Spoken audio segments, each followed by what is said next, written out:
एक छोटा सा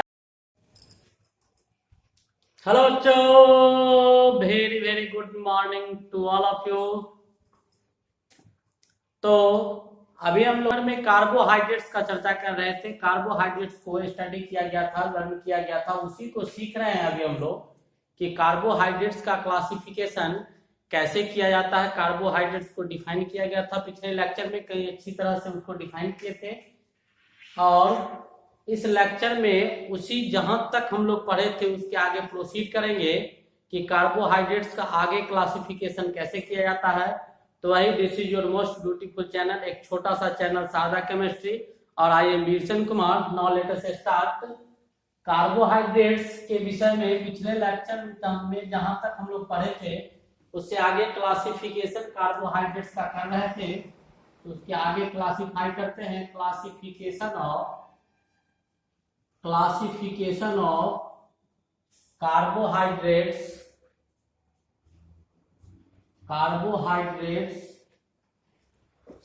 on the basis of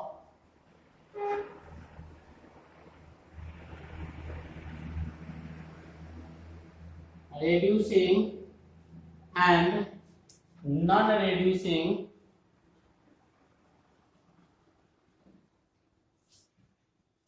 sugar. ठीक है, अवकरणित और नॉन अवकरणित शुगर के आधार पर कार्बोहाइड्रेट्स को जो क्लासिफाई किया गया है उसका क्लासिफिकेशन देखते हैं।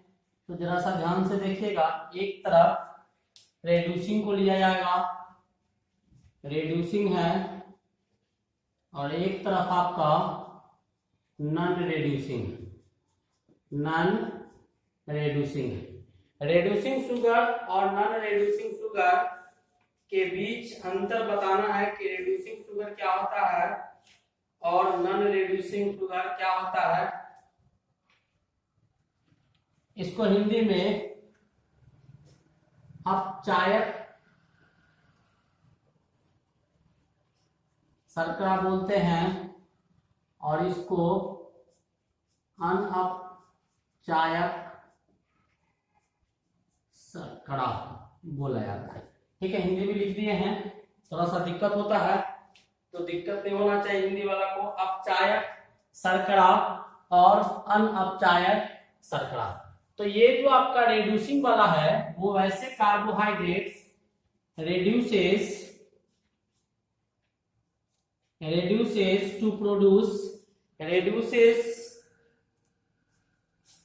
करके क्या देता है, तो टॉलेंस रिएजेंट को देता है। जब रेड्यूसिंग शुगर वो होते हैं जो उसको रेड्यूस किया जाता है तो टॉलेंस रिएजेंट को देने का काम करता है। ठीक है, इसको टॉलेंस रिएजेंट को हिंदी में भी टॉलेंस अभिकर्मक बोला जाता है। टॉलेंस अभिकर्मक ये नाम है वैज्ञानिक का और वो दिखाया था, इसलिए इसको टॉलेंस रिएजेंट बोलते हैं। दूसरा बेनेडिक्ट्स रिएजेंट को देने का काम करता है कौन, रेड्यूसिंग वाला। और फेलिंग्स रिएजेंट को भी देने का काम कौन करता है, फेलिंग्स रिएजेंट को भी कौन देता है, रेड्यूसिंग शुगर। जो नॉन रेड्यूसिंग शुगर होता है वो डोंट रेड्यूस, इसमें लिखेंगे don't reduce TR Tollens reagents, Benedict's reagents और तीसरा फेलिंग्स रिएजेंट्स। ये तीनों में से रेड्यूस करके किसी को नहीं देने का काम करता है। इसका एग्जांपल हम लिख सकते हैं। इसका एग्जांपल जो होगा रेड्यूसिंग का वो मोनोसैकेराइड्स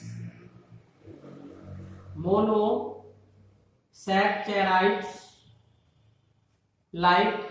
इसके एग्जांपल में मोनोसैकेराइड्स में हम ले सकते हैं ग्लूकोज, फ्रुक्टोज, गैलेक्टोज,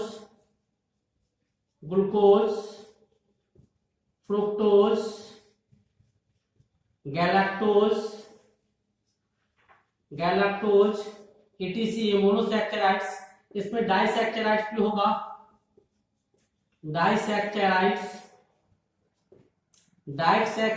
किसको कहा जाएगा, जिसमें दो मोनोसैकेराइड्स उपस्थित होंगे। ये सारे जितने ग्लूकोज, फ्रुक्टोज, गैलेक्टोज हैं इसमें एक ही सैकेराइड्स, एक ही शुगर उपस्थित होता है, शुगर का यूनिट, इसको मोनोसैकेराइड्स कहा जाता है। डाइसैकेराइड्स में क्या होगा, दो ठो होगा। जैसे एग्जांपल हम ले सकते हैं डाइसैकेराइड्स का, maltose, maltose, lactose, etc. Hindi में भी वही बोलेंगे, द्विसैकेराइड्स, एकल saccharides, glucose, fructose, galactose. English में, हिंदी में इसको द्विसैकेराइड्स बोलेंगे, माल्टोज और लैक्टोज इसका एग्जांपल हो जाएगा। और इसके एग्जांपल में लिखेंगे तो इसका एग्जांपल क्या होगा, सुक्रोज होगा। इसका एग्जांपल क्या होगा, सुक्रोज इसका एग्जांपल हो जाएगा। ठीक है, नोट का एक पॉइंट यहाँ लिखते हैं कि शुगर जो होता है वो नॉन रिड्यूसिंग होता है। नोट का एक point, sugar is non reducing, याद रखिएगा। शुगर क्या होता है, नॉन रिड्यूसिंग, यानी शुगर जो होता है, शर्करा आपका जो होता है वो नॉन रिड्यूसिंग यानी अनअपचायक शर्करा होता है। ठीक है, ये तो आपका classification on the basis of क्या था, रिड्यूसिंग और नॉन रिड्यूसिंग के आधार पर किए थे। आ गया समझ में, मिटा दे, लिखिए जल्दी जल्दी लिखिए। चलिए एक और क्लासिफिकेशन यहां पर देखते हैं, तब तक लिखिए इसको, classification on the basis of number of carbon atoms.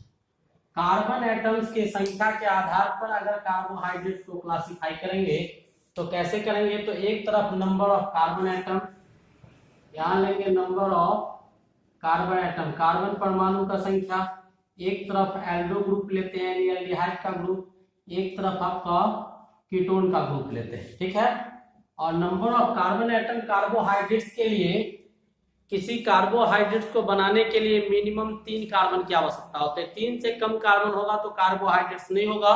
और इसको समझने के लिए आपको पहला लेक्चर देखना होगा बायोमोलिक्यूल्स का, जहां कार्बोहाइड्रेट्स से स्टार्ट किए थे और समझाए थे कि कौन कार्बोहाइड्रेट होता है और नहीं होता है। वहां देखिएगा समझ में आएगा।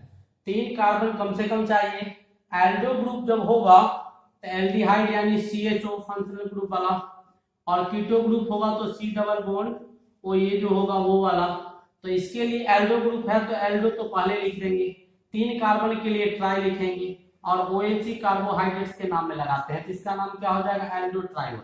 ये सब चीज ट्राइओल जिसमें भी होगा, कीटो ग्रुप है इसको हम लिख सकते हैं क्या, कीटो ट्राइओल, ऐसे लिखा जाता है। ठीक है, अगर 4 कार्बन होगा तो 4 कार्बन, एल्डो है एल्डिहाइड ग्रुप तो एल्डो, ये एल्डो होगा, इधर से इसमें लिखेंगे तो एल्डो होगा, कार्बन 4 तो 4 के लिए क्या लिखेंगे, टेट्राओज, एल्डो टेट्राओज।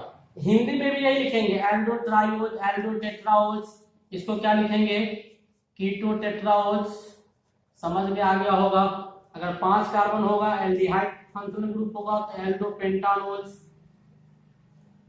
और इसको क्या लिखेंगे, कीटो पेंटानोज। और 6 कार्बन जब होगा तो क्या लिखेंगे, एल्डो हेक्सानोज, इसमें क्या लिखेंगे, कीटो हेक्सानोज। और जब 7 कार्बन होगा तो क्या लिखेंगे, एल्डो हेप्टानोज या सेप्टानोज, और यहाँ क्या लिख देंगे, कीटो हेप्टा या सेप्टानोज। कोई दिक्कत, समझ में आ गया। तो ये क्लासिफिकेशन था on the basis of number of carbon atom. 3 कम से कम 3 चाहिए कार्बोक्सिलिक एसिड, कार्बोहाइड्रेट होने के लिए कम से कम 3 कार्बन चाहिए। 3 के लिए aldehyde group, Aldo triose, ketone, 4 के लिए एल्डो टेट्राओज, ऐसे करके हम लिखते हैं। आ गया समझ में, मिटा दे। ये 2 तरह का क्लासिफिकेशन था, मिटाया चलिए।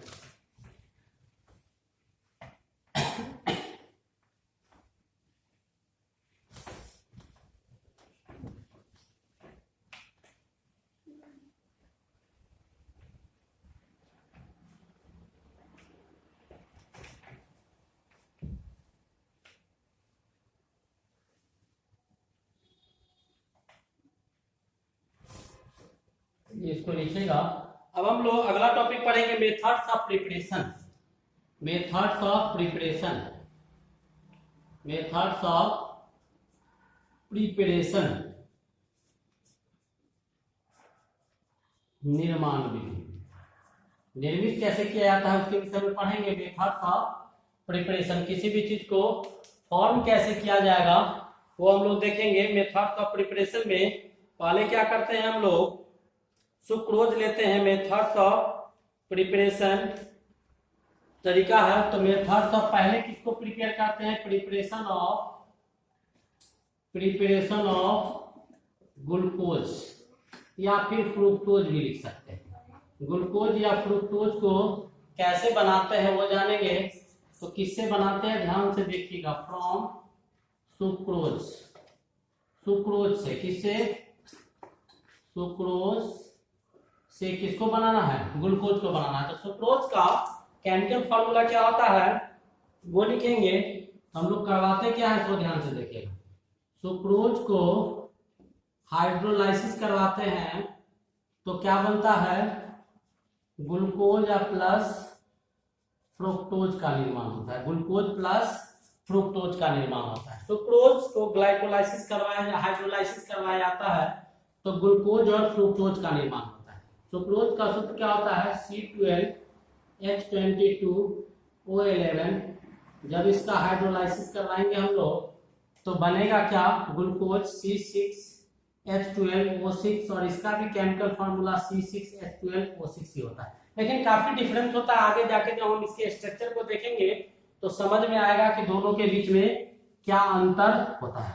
दोनों के बीच में क्या अंतर होता है वो आगे जाके हम लोग समझेंगे कि ग्लूकोज और फ्रुक्टोज का केमिकल फॉर्मूला सेम होता है, उसके बाद भी काफी डिफरेंशियल होते हैं।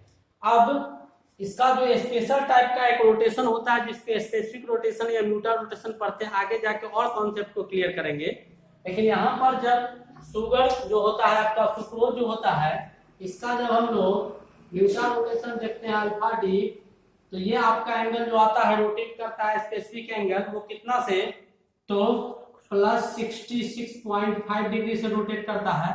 जो ग्लूकोज बनता है इसका जो रोटेशन होता है, इसका रोटेशन कितना से होता है, ये डी टाइप का है। डी और एल टाइप हम आगे भी सीखेंगे कि डी और एल क्या होता है, उसका कहानी आगे देखेंगे। तो अल्फा डी जो है वो कितना होता है, ये 52.5 डिग्री, और आपका फ्रुक्टोज में जो अल्फा का मान होता है स्पेसिफिक रोटेशन जिसको म्यूटा रोटेशन बोलते हैं, इसका मान जो होता है 92.7 लगभग माइनस 92 पॉइंट कितना, माइनस 92 पॉइंट समथिंग 4 डिग्री होता है, ठीक है।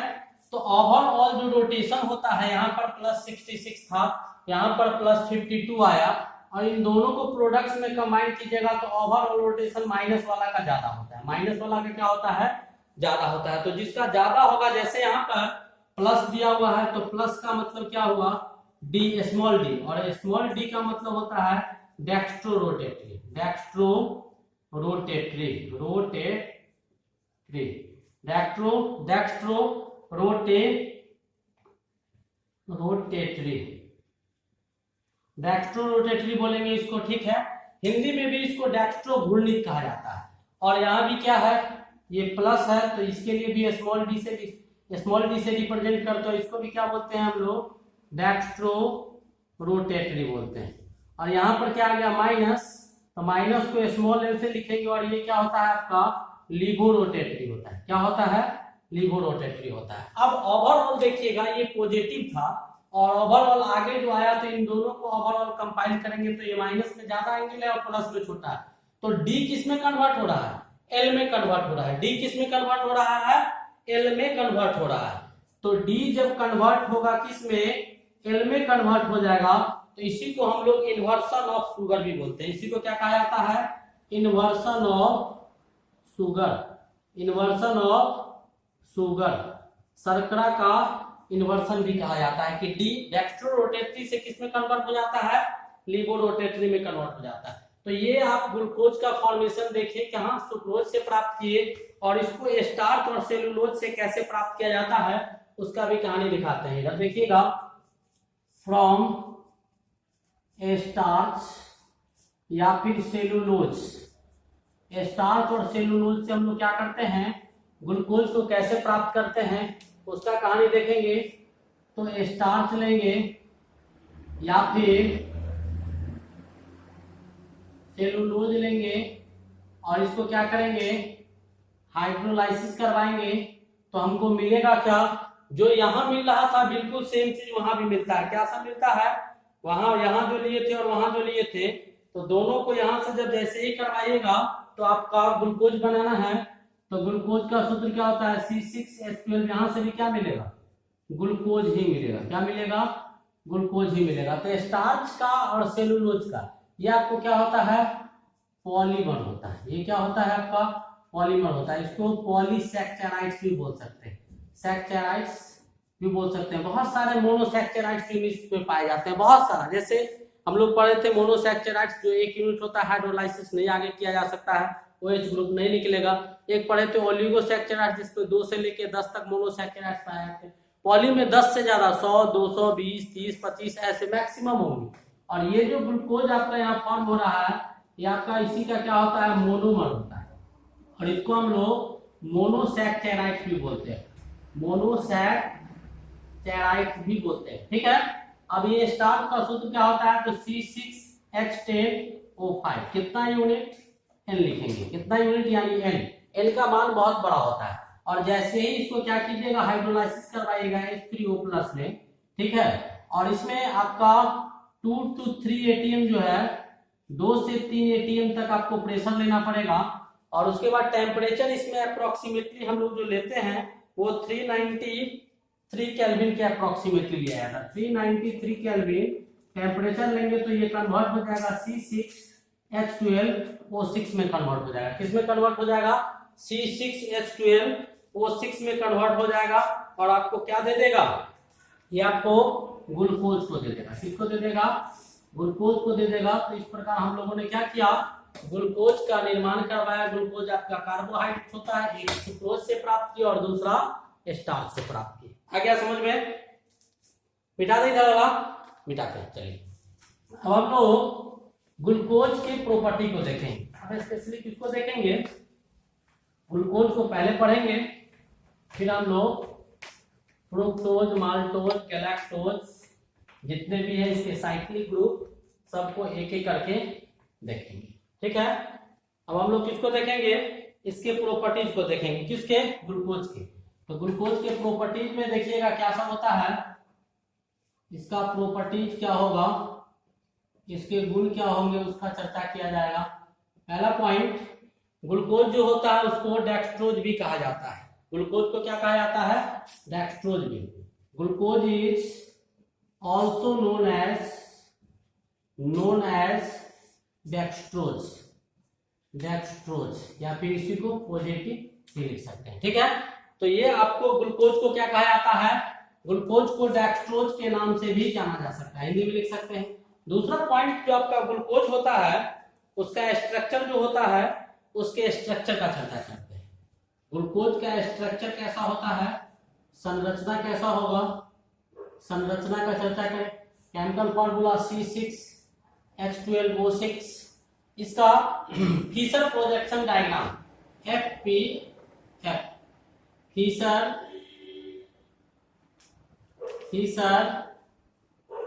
प्रोजेक्शन फॉर्मूला जो इसका लिखते हैं स्ट्रक्चर के फॉर्म में, वो कैसे लिखा जाता है उसको जरा सा देखिएगा। ऐसे ये बनाना पड़ेगा, ये कंटिन्यू चलेगा, ऐसा स्ट्रक्चर बराबर आएंगे। CHO, यहाँ पर CH2OH, यहाँ पर आपका H हो गया, इधर OH हो गया, फिर इसको क्या लिखेंगे, HOH, फिशर प्रोजेक्शन, यहाँ पर H और यहाँ OH, इधर OH होगा, फिर यहाँ क्या लिखेंगे, OH लिखेंगे, इधर H लिखेंगे, इधर OH लिखेंगे, यहाँ H, यहाँ OH और यहाँ H। ठीक है, कार्बोक्सिलिक कार्बन, ऊपर वाला कार्बन जो है ये आपका कार्बोक्सिलिक कार्बन है। ऊपर नीचे जो आपका कार्बन दिया गया है ये आपके कार्बोक्सिलिक कार्बन होते हैं। ठीक है, और उसके बाद टोटल नंबर ऑफ कार्बन ये 1 2 3 4 5 6। याद रखिएगा शुरू से लास्ट तक इस स्ट्रक्चर में जहां कहीं भी हम स्टार लगाएंगे कार्बन पर उसको काइरल कार्बन कहा जाता है। ठीक है, इसमें 6 कार्बन है तो इसका नाम अगर लिखेंगे तो क्या हो जाएगा, एल्डो। एल्डिहाइड ग्रुप है तो एल्डो लिखे। 6 कार्बन के क्या लिखेंगे, हेक्सानोज, एल्डो हेक्सानोज, इसका क्या हो जाएगा, नाम हो जाएगा। और इसमें total number of chiral carbon जो निकालिएगा, total number of chiral carbon को एसिमेट्रिक कार्बन भी कहा जाता है। एसिमेट्रिक कार्बन भी कहा जाता है। और ये आपका क्या होता है, sp3 हाइब्रिडाइज होता है, sp3 हाइब्रिडाइज होता है। 11th में पढ़े थे हम लोग हाइब्रिडाइजेशन, sp3 संकलित होता है। और इसमें स्टार वाले जो होते हैं 1 2 3 4, टोटल नंबर ऑफ कार्बन जो आपका कायरल कार्बन इसमें आ गया वो कितना आ गया, 4 आ गया। टोटल नंबर ऑफ कार्बन कितना आ गया, 4 आ गया। आ गया समझ में, समझ में आया। इसको मिटाते हैं।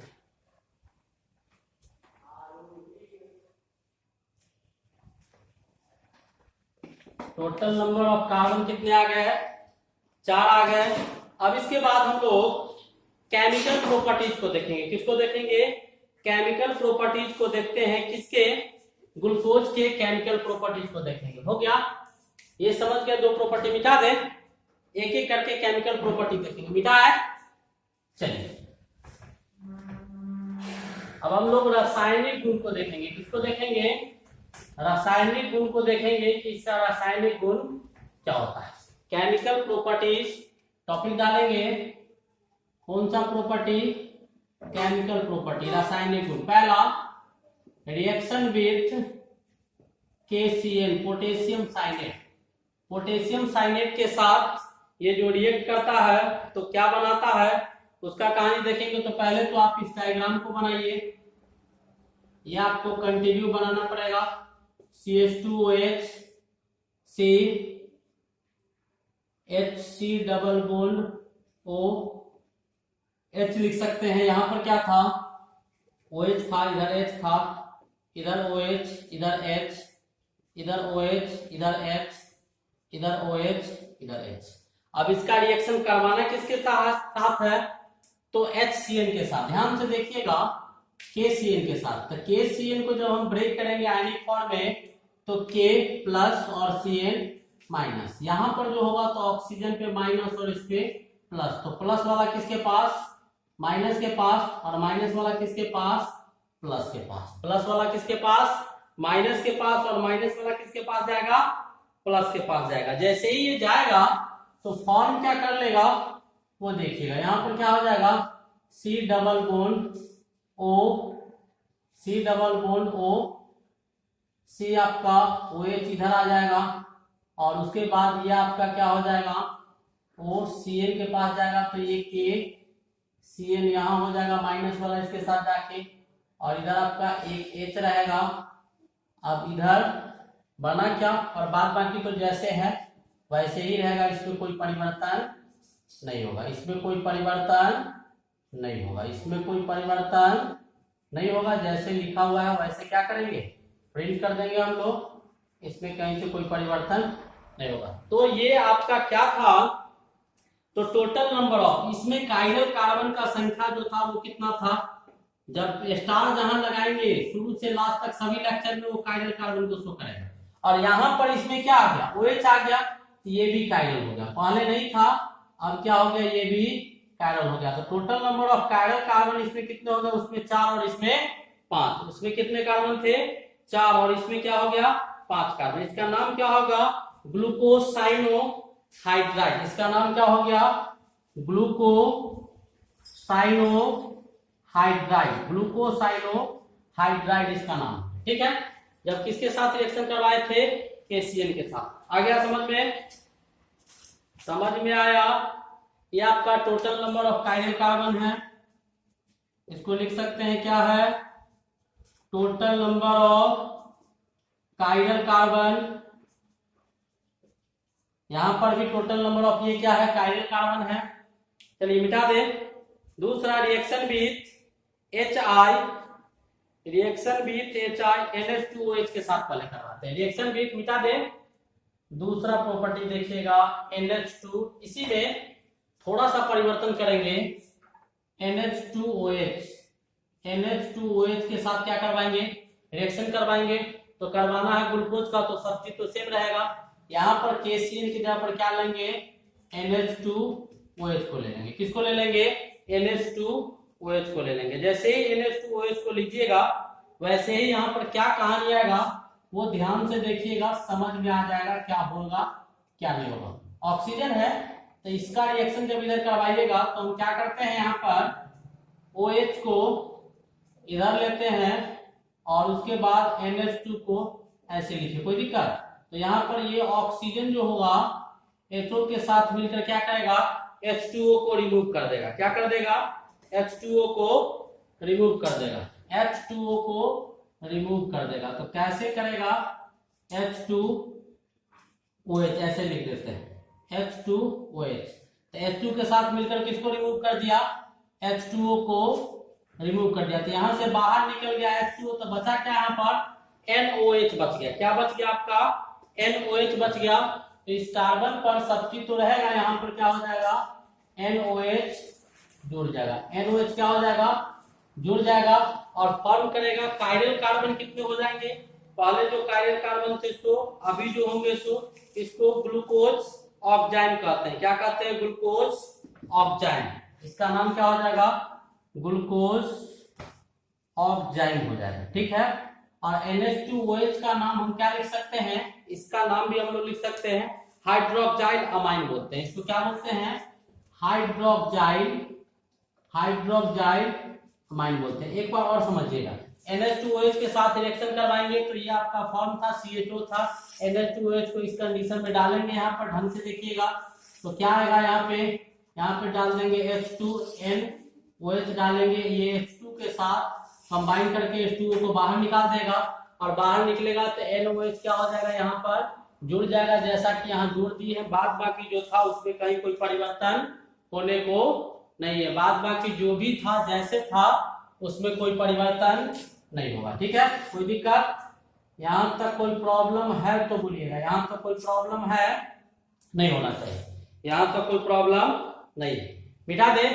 ये दूसरा प्रॉपर्टी था, ये कितना नंबर था? दूसरा नंबर प्रॉपर्टी था। मिटा इसको। चलिए अब हम लोग तीसरे प्रॉपर्टी को देखते हैं। किसको देखते हैं?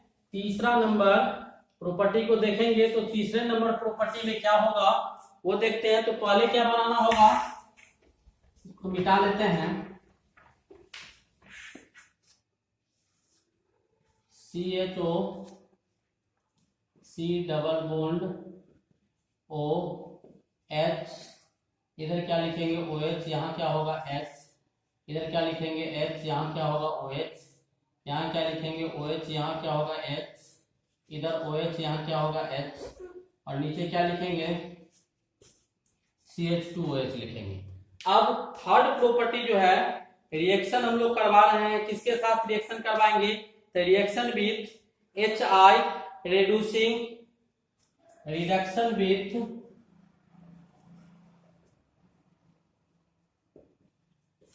HR, जो रिड्यूसिंग नेचर का होगा। किस नेचर का होता है? रिड्यूसिंग नेचर का होगा। उसके साथ रिएक्शन करवाएंगे। क्या करवाएंगे? रिएक्शन करवाएंगे HI के साथ। तो ये आपका कैसा एजेंट होता है? HI जो आपका एजेंट होता है वो HI कैसा एजेंट होता है? इसलिए आपका, इसको हम लोग रिड्यूसिंग शुगर भी बोलते हैं। क्या बोलते हैं? रिड्यूसिंग शुगर बोलते हैं। क्या बोलते हैं इसको? रिड्यूसिंग शुगर बोलते हैं। अब इसके बाद यहाँ पर HI के साथ जैसे ही HI के साथ रिएक्शन करवाएगा तो HI क्या करेगा? इसको रिड्यूस करेगा। इसको क्या करेगा? रिड्यूस करेगा। तो जहां जहां ऑक्सीजन होगा, जहां जहां ऑक्सीजन होगा OH वाला सब जगह तोड़ेगा। यहाँ डबल बॉन्ड तोड़ेगा तो इधर H, इधर H, नीचे भी ये बॉन्ड टूटेगा तो H, यहाँ तोड़ेगा तो इधर H, इधर H, यहाँ तोड़ेंगे तो इधर H, इधर H, यहाँ टूटेगा तो इधर H, इधर H, और यहाँ भी टूटेगा तो क्या होगा? इधर H और इधर H होगा। सब जगह जैसे ही बॉन्ड टूटेगा तो सब जगह क्या हो जाएगा? H H H H होगा। यहाँ पर भी CH2OH है तो यहाँ भी बॉन्ड टूटेगा तो इधर H होगा और इधर H होगा। ठीक है। अब इसके बाद जैसे ही बॉन्ड टूटा तो फॉर्म क्या करेगा? तो फॉर्म करने के लिए आपका ये H2O इधर से बाहर निकल जाएगा, इधर से H2O बाहर निकल जाएगा, इधर से H2O बाहर निकल जाएगा, यहाँ H2O बाहर निकल जाएगा। होगा क्या? सबको ध्यान से देखिए। ये H2O आपका बाहर निकल गया, इधर से ये H2O आपका बाहर निकल गया, यहाँ से इधर H2O बाहर निकल गया, यहाँ से H2O बाहर निकल गया, इधर से H2O बाहर निकल गया, इधर से H2O बाहर निकल गया। जब बाहर निकल गया सब तो उसके बाद बचा क्या यहाँ पर? ठीक है, बचा क्या? यहाँ पर कार्बन ऑक्सीजन के बीच का बॉन्ड तोड़ेंगे, दूसरा बॉन्ड नहीं टूटेगा। तो बहुत सारे H2O यहाँ से बाहर निकल गए तो यहाँ क्या बचा भाई? तो CH3 यहाँ बच गया, यहाँ पर CH3 बचा, यहाँ पर क्या बचा? CH2 बचा, यहाँ पर क्या बचा, CH2 बचा, यहाँ पर क्या बचा, CH2 बचा, यहाँ पर क्या बचा, CH2 बचा, और लास्ट में क्या बचा आपका, CH3 बचा। तो इसका फॉर्मेशन होगा, किसका फॉर्मेशन हो गया, 1 2 3 4 5 6, 1 2 अल्टरनेट 3 4 5 6, एन हेक्सेन का फॉर्मेशन हो गया। किसका हो गया, एन हेक्सेन का फॉर्मेशन हो गया। ये आपका थर्ड नंबर प्रॉपर्टी था। कितना नंबर था, तीसरा नंबर प्रॉपर्टी था। समझ में आ गया, आ गया समझ में, मिटा दे। चलिए एक बार और देख लीजिए, यहाँ पर रेड्यूसिंग, ये आपका रेड्यूसिंग शुगर होता है, सबको रेड्यूस करेगा। कार्बन और ऑक्सीजन का बॉन्ड टूटेंगे, एक बॉन्ड टूटेगा तो 2H को प्रोड्यूस करेगा, एक इंच इधर आएगा, एक इंच इधर आएगा। जो घेरे हैं, जितना ग्राउंड किया हुआ है, सब H2O को लेके बाहर निकल गया। जो बचा हुआ पार्ट है वो आपको किसको देगा, इसको देगा। ठीक है,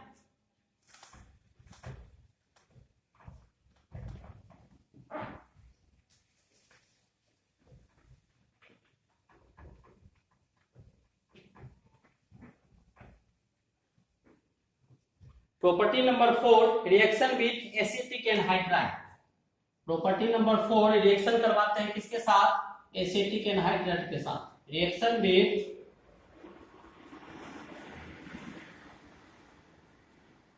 एसिटिक एनहाइड्राइड, एसिटिक एनहाइड्राइड के साथ रिएक्शन करवाएंगे तो क्या बनेगा, पहले एसाइल ग्रुप और एसिटिक एनहाइड्राइड का कुछ आपको रफ में दिखाते हैं कि क्या होता है।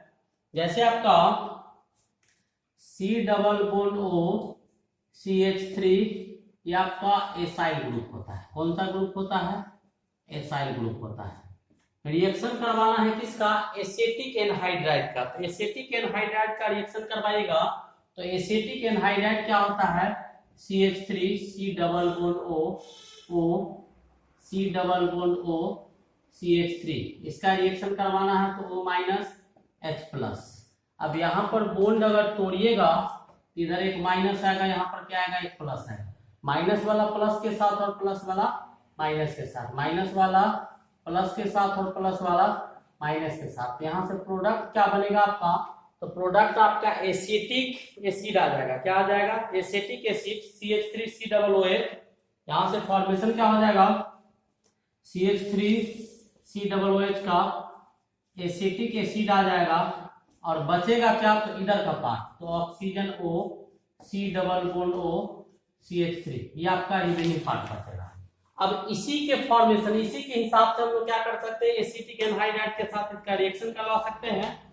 तो रिएक्शन कैसे होगा, तो ध्यान से देखिएगा। पहले तो आपको स्ट्रक्चर बना हुआ ग्लूकोज का, C double bond O H, यहाँ पर क्या लिखेंगे OH, यहाँ पर क्या लिखेंगे H, यहाँ पर लिखेंगे H, यहाँ पर क्या होगा OH, फिर इधर OH, यहाँ H, फिर इधर OH, यहाँ H और नीचे CH2OH, यहाँ पर क्या लिखेंगे CH2OH, ये लिखेंगे। ठीक है, अब इसका करवाना क्या है, एसिटिक एनहाइड्राइड के साथ रिएक्शन करवाना है। एसिटिक एनहाइड्राइड में यहाँ लेंगे, वो कितना अमाउंट में लेंगे, एक्सेस अमाउंट में लेंगे, अमाउंट में कमी नहीं रहेगा। एसिटिक एनहाइड्राइड क्या होता है, CH3 C double bond O C double bond O CH3। अब यहां से क्या कंडीशन होगा और क्या आएगा, जरा सा उसको ध्यान से देखिएगा। जितने भी आपके OH ग्रुप है, तो यहाँ पर ऑक्सीजन पर इस पर प्लस, जो OH आपका है इस पर प्लस, इस पर माइनस, यहाँ प्लस यहाँ माइनस, यहाँ प्लस यहाँ माइनस, यहाँ प्लस यहाँ माइनस, ऐसे करके सब पर क्या हो जाएगा, प्लस माइनस प्लस माइनस करके टूट जाएगा। यहाँ पर प्लस और यहाँ पर माइनस। ठीक है, इसमें टूटा, माइनस वाला प्लस के साथ और प्लस वाला माइनस के साथ। तो ये किस अमाउंट में लिया गया है, एक्सेस अमाउंट में। तो ऊपर में आपका CHO दिया हुआ है, तो यहाँ जो फॉर्म करेगा वो क्या फॉर्म करेगा, तो CHO तो आपको ऊपर में होगा। CHO के बाद देखो यहाँ पर क्या हो जाएगा, H2O ये दिया हुआ है, इसके साथ तो मिलेगा वो OH प्लस, तो प्लस माइनस यहाँ के साथ ये प्लस माइनस मिलेगा, तो CH3COOH यानी ऑक्साइड ग्रुप। तो क्या लिखेंगे, CHOAC acetic anhydride, OAC CH2OAC acetic anhydride. तो ये कितना बनेगा, तो 1 2 3 4 तो ये बन जाएगा। नीचे क्या बचेगा, CH2O प्लस A माइनस है, तो यहाँ पर CH2 तो रहेगा ही, और CH2 के बाद बचा क्या, तो ये ग्रुप को OAC हम बोल सकते हैं। क्या बोल सकते हैं, OAC इसी को कहा जाता है। ठीक है, तो इसको क्या लिखेंगे हम लोग, CH2 ऑक्सैलिक एसिटिक एनहाइड्राइड। ठीक है, ऑक्सी एसिटिक एनहाइड्राइड, ये आपका क्या हो जाएगा, प्रोडक्ट बन जाएगा, कोई दिक्कत। इसी को ग्लूकोज पेंटा एसीटेट भी कहा जाता है, ग्लूकोज पेंटा एसीटेट। इसका नाम क्या लिखते हैं हम लोग, ग्लूकोज पेंटा एसीटेट भी बोला जाता है। इसी को क्या बोलते हैं, ग्लूकोज पेंटा एसीटेट बोला जाता है। कोई दिक्कत, यहां तक कोई दिक्कत नहीं ना, मिटा दे, मिटा। चलिए अब इसका अगला नंबर प्रॉपर्टी नंबर 5 देखेंगे। Br2H2O के साथ जब रिएक्शन करवाएंगे तो क्या होगा, Br2 ब्रोमीन वाटर, Br2H2O के साथ जब हम रिएक्शन करवाते हैं किसका, ग्लूकोज का, तो क्या फॉर्म करता है, ये आपका माइल्ड ऑक्सीडाइजिंग एजेंट होता है, माइल्ड ऑक्सीडाइजिंग एजेंट होता है। कैसा ऑक्सीडाइजिंग होता है, माइल्ड ऑक्सीडाइजिंग एजेंट। तो क्या करेंगे, कुछ नहीं, बहुत सिंपल रिएक्शन होता है, देखिए तुरंत समझ में आ जाएगा, इसमें कुछ करना नहीं है। यहाँ पर OH, यहाँ H, यहाँ OH, यहाँ H, यहाँ OH, यहाँ H, यहाँ OH, यहाँ H, ऊपर में क्या CHO, नीचे में क्या CH2OH। माइल्ड ऑक्सीडाइजिंग एजेंट है, तो माइल्ड ऑक्सीडाइजिंग एजेंट है तो करेगा क्या, कुछ नहीं, ऊपर वाले को क्या कर देगा, यहाँ ऑक्सीडाइज कर देगा, और ऑक्सीडाइज करके CHO को किस में बदल देगा, COOH में। बाद बाकी कहीं कोई परिवर्तन नहीं होगा, याद रखिएगा, बाद बाकी जो भी जैसे है वैसे ही पूरा क्या करेंगे, लिख देंगे। यही ऑक्सीडाइजिंग एजेंट का यहाँ पर रोल होगा। कोई दिक्कत, समझ में आ गया। इसका भी काम, इसी को ग्लूकोनिक एसिड कहा जाता है। मिटा दे इधर वाला, ये पहले वाला है, इसी को क्या बोलते हैं हम लोग, ग्लूकोनिक एसिड भी बोलते हैं। क्या बोलते हैं, ग्लूकोनिक एसिड होता है। क्या होता है, ये आपका ग्लूकोनिक एसिड होता है। अब ये तो ऑक्सीडाइजिंग एजेंट था, अब एक और रिएक्शन कंसंट्रेटेड HNO3 के साथ करवाते हैं। Point number 6, concentrated HNO3 reaction with concentrated सांद्रित HNO3 के साथ रिएक्शन करवाएंगे तो ये आपका स्ट्रॉन्ग ऑक्सीडाइजिंग एजेंट होता है। कैसा होता है, स्ट्रॉन्ग ऑक्सीडाइजिंग एजेंट। ये करता कुछ नहीं है, यहाँ पर किसके साथ करवाए थे, Br2H2O के साथ करवाए थे। अब किसके साथ करवा रहे हैं, तो कंसंट्रेटेड, वही चीज है, HNO3 के साथ, नाइट्रिक एसिड के साथ करवाएंगे। कंसंट्रेटेड लेंगे यानी डाइल्यूट कम होगा, नाइट्रिक एसिड आपका प्योर लिया जाएगा, और जैसे ही करवाइएगा तो ये आपका स्ट्रॉन्ग ऑक्सीडाइजिंग एजेंट है, तो ये इसको क्या किया था, इसमें कन्वर्ट किया। ये क्या करेगा, इसको भी क्या करेगा कि कन्वर्ट कर देगा किसमें, COOH। बहुत अच्छा ऑक्सीडाइजिंग एजेंट होने के कारण ये इसको भी क्या करेगा, COOH में कन्वर्ट कर देगा। ठीक है, कोई दिक्कत नहीं ना। इसी को ग्लूकैरिक एसिड या सैकचैरिक एसिड भी कहा जाता है। ग्लूकैरिक एसिड और सैकचैरिक एसिड भी कहा जाता है। ग्लूकैरिक एसिड और सैकचैरिक एसिड भी कहा जाता है। तो ये आपका ग्लूकोज से भी बन सकता है, या फिर यहाँ पर जो हम लिए हैं तो ग्लूकोज के साथ भी रिएक्शन करवा सकते हैं, या फिर ये आपका कंसंट्रेटेड HNO3 जो था ग्लूकोनिक एसिड अगर लेंगे और उसका भी रिएक्शन कंसंट्रेटेड HNO3 के साथ आप अगर करवा देते हैं तो इसको किसमें बदल देगा, ग्लूकैरिक, पूछता है कभी कभी, ग्लूकैरिक या सैकचैरिक एसिड में बदल देगा। ग्लूकोज को भी इसमें बदल देता है कंसंट्रेटेड, या इससे पहले जो लिखे थे ग्लूकोनिक एसिड निकाले थे उसको भी कंसंट्रेटेड HNO3 किसमें बदल देता है, ग्लूकैरिक एसिड में बदल देता है। कोई दिक्कत, मिटा दे। चलिए एक और रिएक्शन देखते हैं हम लोग, बहुत इंपॉर्टेंट रिएक्शन अभी जो बताने जा रहे हैं उससे क्वेश्चन कई एक बार पूछा है और हमेशा पूछते रहता है। ओसाजोन फॉर्मेशन, ओसाजोन फॉर्मेशन, ध्यान से देखिएगा, ओसाजोन फॉर्मेशन, ओसाजोन का निर्माण जो होगा वो कैसे होगा, ये 7 नंबर आपका प्रॉपर्टी है। इसमें हम लोग एक रिएजेंट इस्तेमाल करते हैं, फेनाइल हाइड्राजीन। एक रिएजेंट इसमें इस्तेमाल किया जाता है फेनाइल हाइड्राजिन, फेनाइल हाइड्राजिन इस्तेमाल करते हैं। फेनाइल हाइड्राजिन जो होता है उसका केमिकल फॉर्मूला क्या होता है, तो PHNH PHNH इसका केमिकल फॉर्मूला होता है। इसमें होता क्या सब है वो जरा सा देखिए तो समझ में आएगा। बहुत बार कई तरह से क्वेश्चन पूछा जाता है।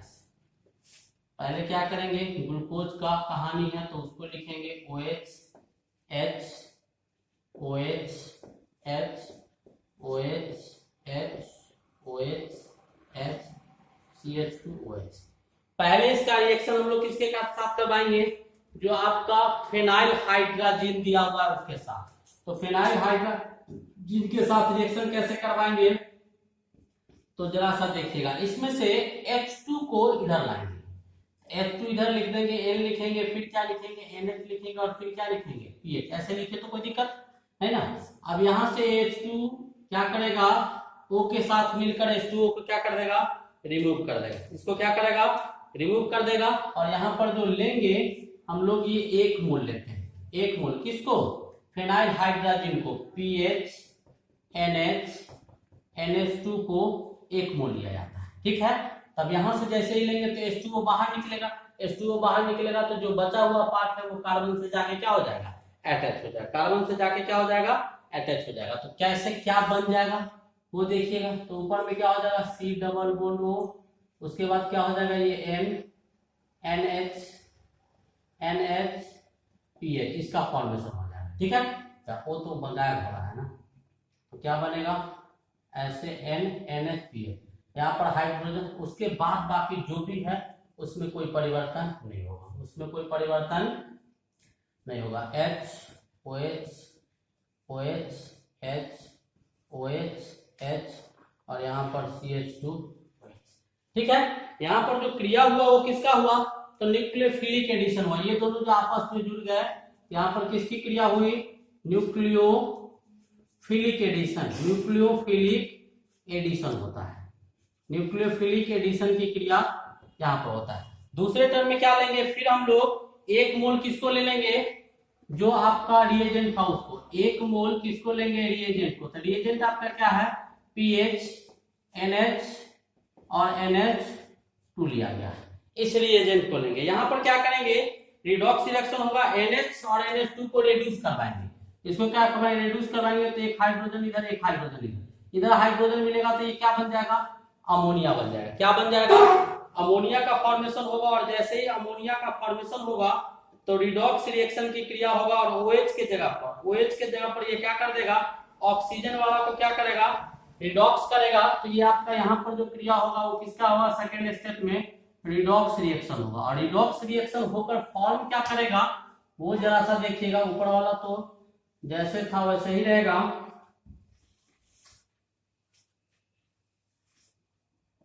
यहां पर क्या था आपका, C double bond NH PH जो था वही रहेगा। यहां पर जो आपका कहानी है ये कार्बन का, तो यहां पर डबल बॉन्ड O,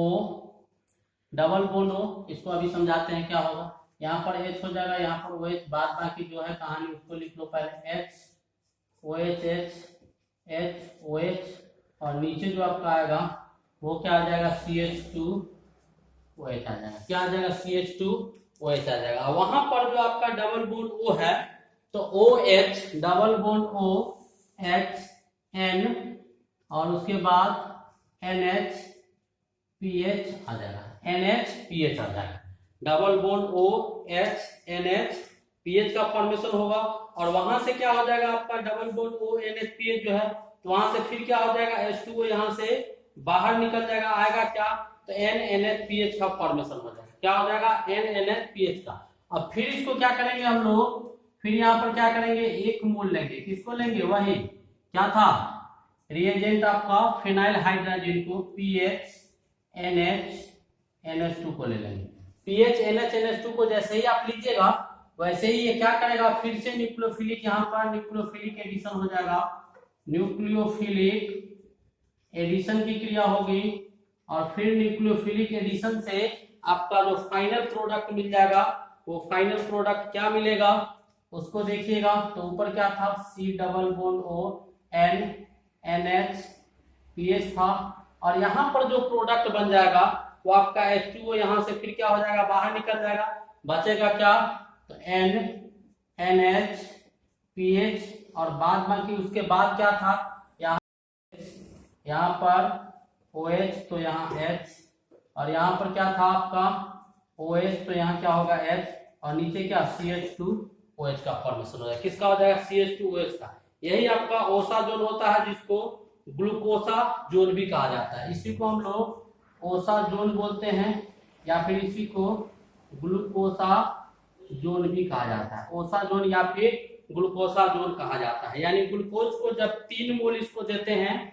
इसको सिंपली अगर कहीं पूछे तो ऐसे लिख सकते हैं, जब हम लोग ग्लूकोज को क्या करते हैं, 3 मोल किसको, फेनाइल हाइड्रोजन को देंगे, यानी पीएच NH और NH2 को लिया जाता है 3 मोल, तो किस में बदल जाता है, ओसा जोन में कन्वर्ट हो जाता है। ओसा जोन में क्या हो जाता है, कन्वर्ट हो जाता है। पहला आपका न्यूक्लियोफिलिक एडिशन होता है, दूसरा में रिडॉक्स एडिशन होता है, तीसरा में फिर न्यूक्लियोफिलिक एडिशन होके फाइनल प्रोडक्ट को देने का काम करता है। क्या करता है, फाइनल प्रोडक्ट को देने का काम करता है। कोई दिक्कत, यहाँ तक केमिकल प्रॉपर्टी समझ गया है। अब हम लोग ग्लूकोज का, फ्रुक्टोज, ये सब जो है आगे अगले लेक्चर में क्या देखेंगे, हम लोग साइक्लिक ग्रुप को देखेंगे। तब तक के लिए best of luck, thank you.